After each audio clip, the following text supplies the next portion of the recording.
Hello guys, I hope you're well. Today we're going to talk about how to design a character and draw them from different angles while preserving the likeness in their faces. For the purpose of this tutorial, I have already designed these two fellas here. And we're going to start with the girl. Now before we get started, there is one very important and basic question that we need to ask ourselves, and that is, what makes a character who they are visually? And the answer to that is proportions of the face, shape of the face, and facial features, their design and their placement on the face. So first we're going to look at this design, analyze it a little bit, break it down, and try to understand what is happening exactly with the proportions and everything, and how we're going to translate that in three-quarter view. So when I do something like that, I'm literally asking myself questions in my mind and trying to answer them. And the first question is, what is her face shape? The first thing that stands out to me is the fact that she has this very round forehead and then a pointy chin. So this is sort of her rough face shape. It's something like this. Her jawline and the general shape of the face, it's not like this, but it goes in a little bit. And this is one of the first things that you need to figure out about your design. Do they have this very long and narrow face, or is it like a very wide face? The next thing that I'm going to think about is the general proportions in the face. And those are the distance between the top of the forehead and the eyebrows, then to the bottom of the nose, and then to the chin. In this case, she has a big forehead, which is almost as big as the distance between her eyebrows and her nose. So those two are equal. And then the distance from the nose to the chin is a little bit smaller than that. And another thing that stands out to me is that she has big ears, but I doubt that comes as a surprise. Now, if you want to go a little bit deeper and think a little bit more about the details, then the next thing that we have to pay attention to is where the mouth is placed. So the mouth is never placed in the middle between the chin and the nose. It's usually a little bit higher. But when I'm saying this, I'm mostly talking about the realistic proportions of the human face. So this is obviously a very cartoony design.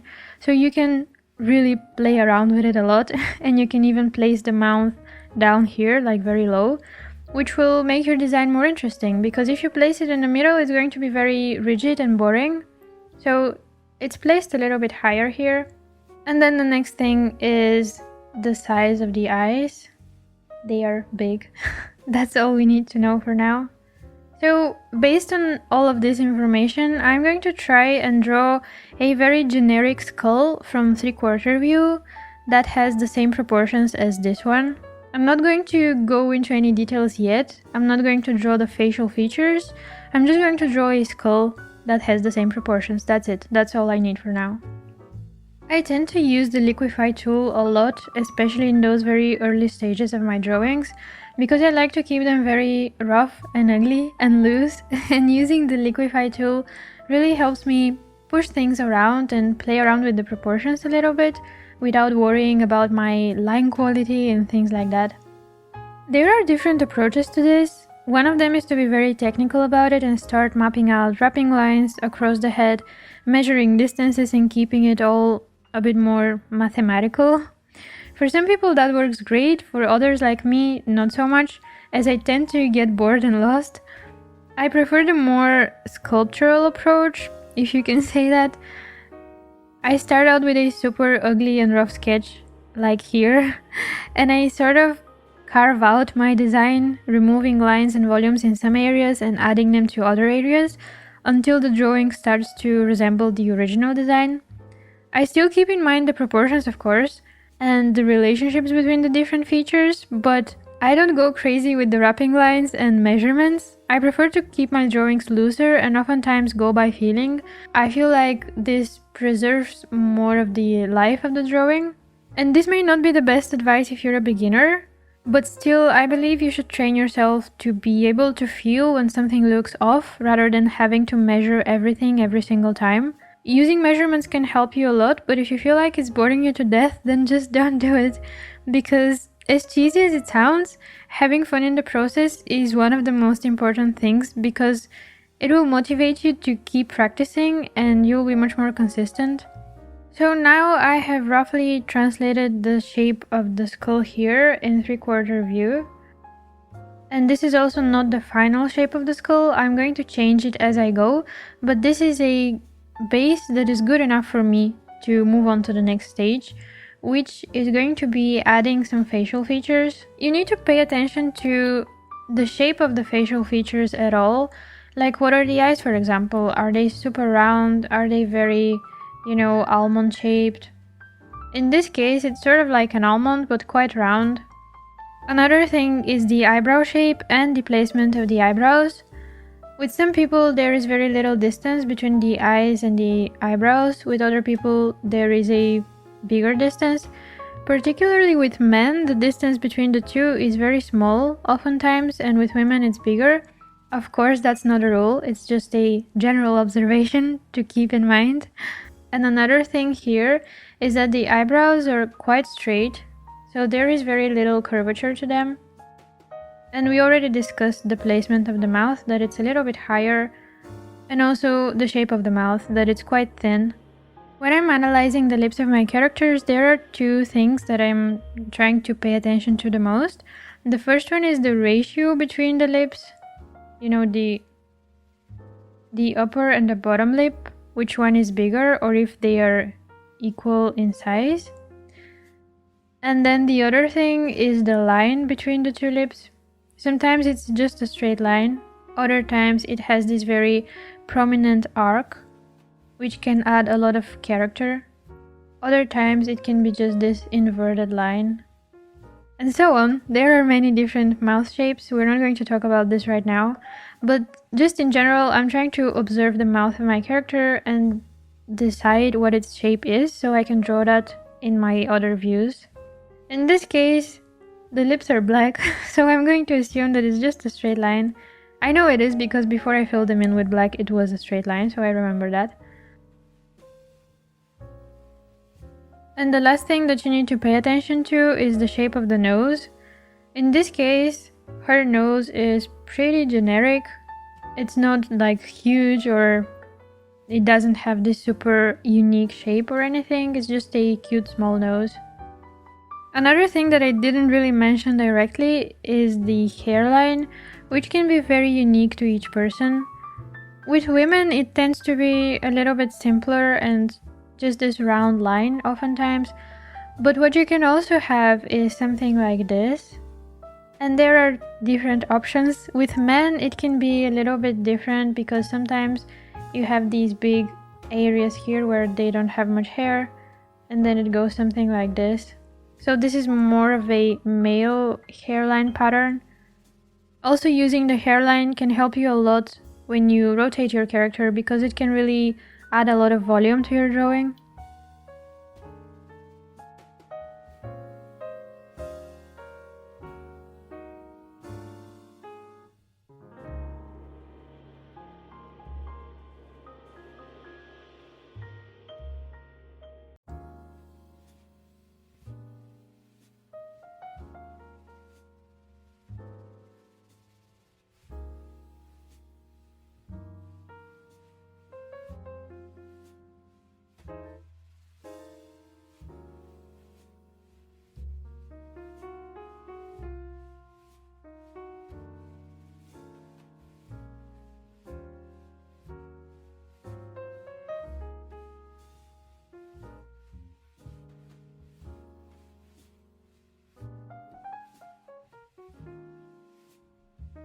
I'm also trying to preserve the likeness in the hair as well, so I'm analyzing its shape, and what I notice is that it's very flat around the top part of the skull, and then it gets bigger starting from around the eyebrow level. Now I'm going to make another pass on top and try to clean it up a little bit.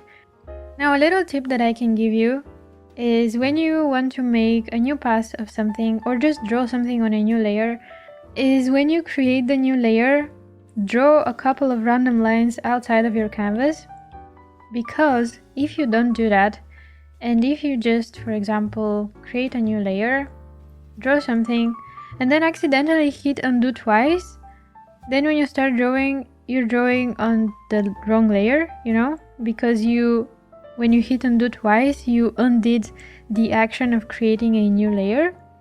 I really hope that makes sense.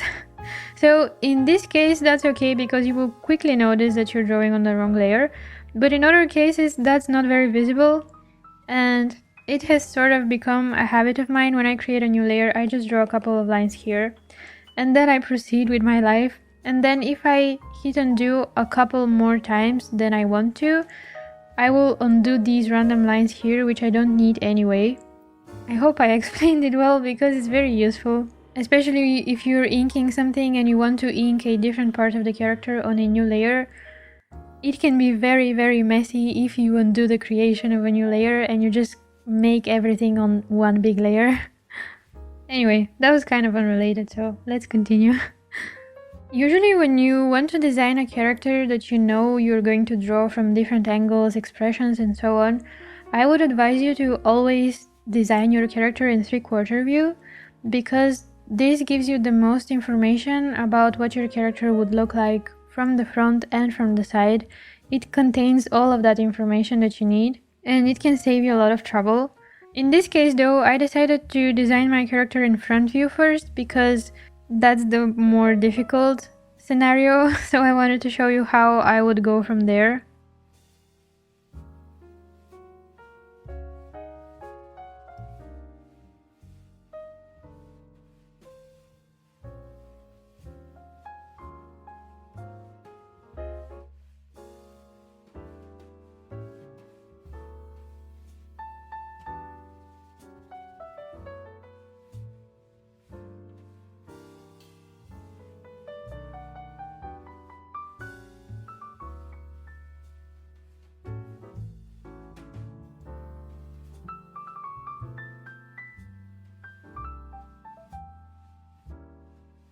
Another little thing you may want to pay attention to in your designs is how open or closed the eyes are, because this can vary from person to person. For example, this distance here, this white distance, can be different with different people. Like for some people it doesn't really exist and their eyes are a little bit more closed like that. It's just how they are. And with other people it's even bigger, something like this. And that's also valid for the upper lid as well. So here is another example. For some people their eyes are a little bit more like that, like a little bit droopier, and they almost kind of look sleepy all the time, which is very cute. For other people though, it could be that their eyes are a lot more closed, something like that. So there is a lot of variety, and you need to pay attention to your own design and see what you have designed and how to translate it to other views so that you preserve the likeness of your character.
Now let's look at our male character and try to analyze him the same way that we did with the girl and see how he's going to look like in 3/4 view.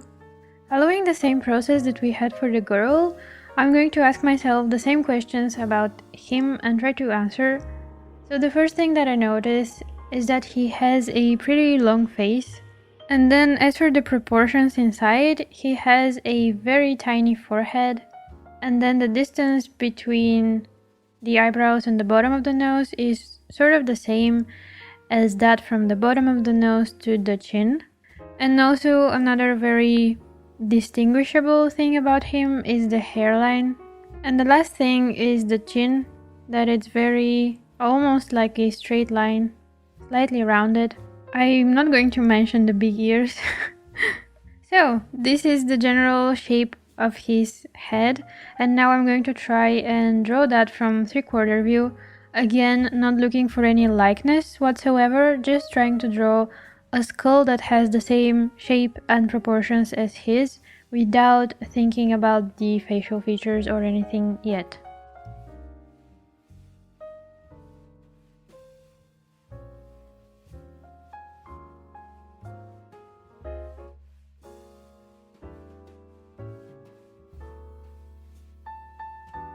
And as we discussed, the placement of the mouth on the face can be also very unique to each character.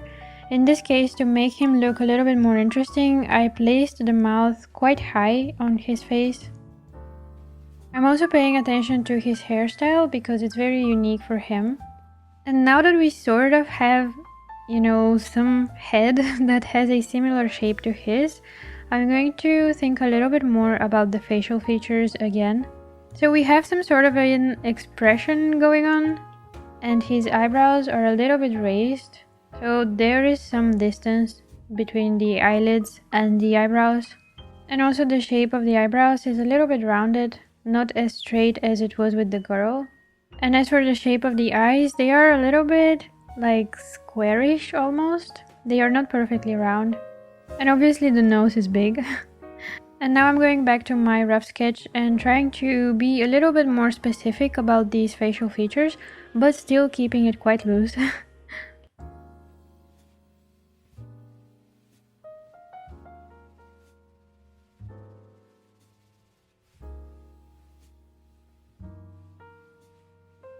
I'm trying to preserve the shape and direction of the eyebrows, how this part of them is higher and then this part goes lower.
I feel like the face on the 3/4 drawing is a little bit narrower than this one, so I'm going to use the transform tool to make it just a little bit wider.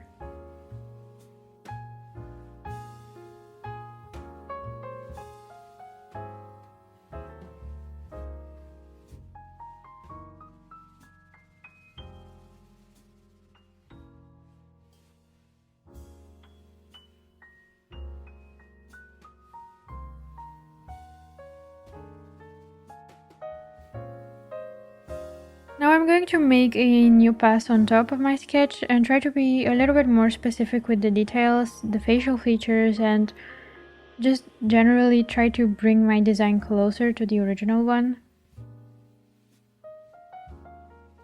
When we talk about drawing a character from different angles, I think we immediately start thinking about turnarounds, but the reason why I didn't want to talk about turnarounds in this tutorial is because they tend to be very rigid technical drawings, and you can very easily lose all of the life of your design when you're trying to make a turnaround.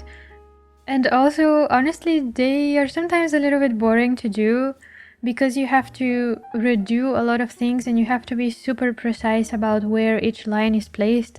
So it's more like mathematics than it is like drawing, at least to me. So I thought it might be better if I show you a more fun approach to this whole thing.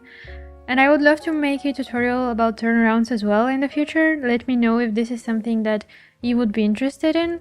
But for now, I think it's better if you start looser and just try to solve the problems in more creative ways, with less measuring and more just trying to feel what looks right. Another thing that I notice in this character is how his hair does something like this on the sides. Like it has this shape. And obviously this is a different view, but because this is something sort of like unique to the character, or I can't think of a better word, so we're going to go with unique for now. So, because this is something unique for this character, I want to preserve that in another view as well. So I will just get a little bit creative and do something like that.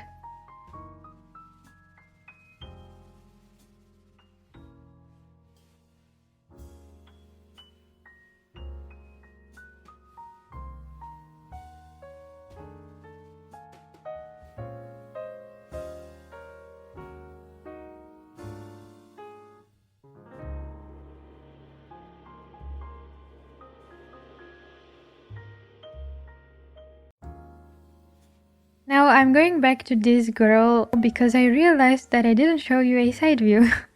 It's honestly the easiest one and I wasn't planning on doing it, but I think it will be helpful if I show you. We have little time before the sun sets and I am left in complete darkness, so let's hurry up. I'm going to keep it a little bit looser because I want to actually finish it.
I'm not really talking much about the process with the side view because essentially it's just the same thing as with the 3/4 view. I'm just trying to notice what is where and just place the feature in relation to one another.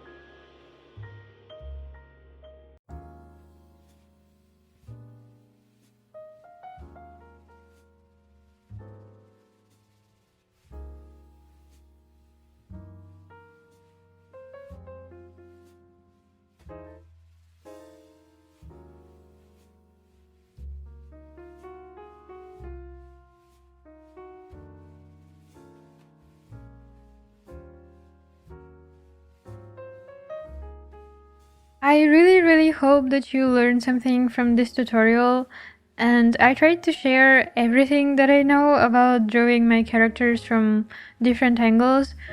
It's really something that you just have to practice a lot, unfortunately. There isn't that much knowledge and that many tips that I can give you. It's just practice and practice more.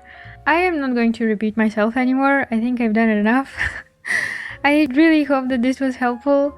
I would be super happy to see if you try to play around with your characters and rotate them a little bit. Feel free to post that on our Discord channel. I will check out all of the drawings that you post there. Thank you so much for joining me, and I will see you next time. Bye!